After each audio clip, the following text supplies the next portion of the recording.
Oh oui, t'as raison. La simplification administrative, c'est pas pour demain.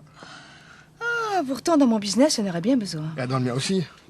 Heureusement, j'ai un expert comptable très carré, très rigoureux, qui me protège bien de l'administration. Avec lui, je dors sur mes deux oreilles. Oh, mais c'est important d'être bien accompagné, bien conseillé.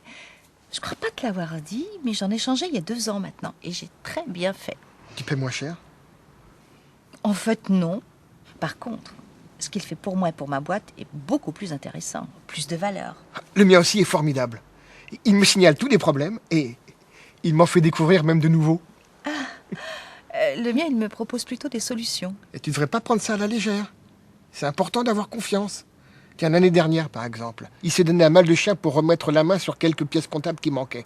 Eh bien, grâce à lui, j'ai pu clore les comptes juste à temps. Fin mai, Ouais. On a poussé tous les deux un grand ouf de soulagement. le bilan, c'est une chose, mais j'imagine que tu l'attends pas pour piloter ton entreprise. Il t'envoie régulièrement des tableaux de bord ou l'équivalent? Ah non, le contact direct, c'est plus sympa. On se voit une fois par an pour sa présentation des comptes. Il m'explique bien toutes les rubriques avec les codes pour les différentes imputations. C'est sacrément complexe, la comptabilité. Enfin, pourquoi faire C'est quoi l'intérêt? Mais tu m'écoutes pas. Ça évite les amendes, les problèmes et autres soucis. Parce que le tien ne fait pas tout ça. Bien sûr que si, il me fait la compta. Beaucoup d'autres choses. Bon, si tu as les moyens de t'offrir des services complémentaires, hein, tant mieux pour toi. Ah non, mais c'est pas une question de moyens, mais de priorité. Lui et moi, on aime l'efficacité. On n'a pas de temps à perdre sur des tâches sans intérêt. Je le paye pas pour dénicher des factures que j'ai égarées. Je lui remets les pièces comptables classées dans des chemises, comme expliqué dans son livret d'accueil. Moi, c'est dans un sac plastique ou dans une boîte à chaussures. Et il s'en débrouille très bien. Et grâce au temps économisé, il peut me fournir des indicateurs et m'accompagner dans mes décisions. Du genre? Un calcul de prix de revient, par exemple, ou un prévisionnel de trésorerie. Ça m'est très utile et je me sens plus seule. Eh bien, moi, il fait aussi les bulletins de paye.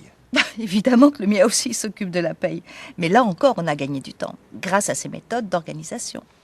C'est pas facile avec les taux qui changent tout le temps. Il ne se contente pas d'aligner des chiffres sur les bulletins, hein. Il les fait parler. Régulièrement, il m'envoie un tableau de bord social.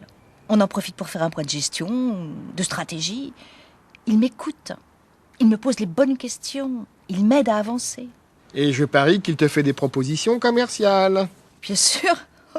C'est même ce que j'attends de lui. Moi, j'attends que mes partenaires me proposent des services qui correspondent à mes besoins. Et s'il y a quelqu'un qui est bien placé pour m'aider à gérer ma boîte, c'est bien lui. Je vais même te dire, je lui ai proposé de m'aider à trouver des financements pour un gros investissement que je prépare. Une belle opération. Mais dis donc, il est vraiment expert comptable, ton expert comptable? Tout ce qu'il y a de plus, avec des plus.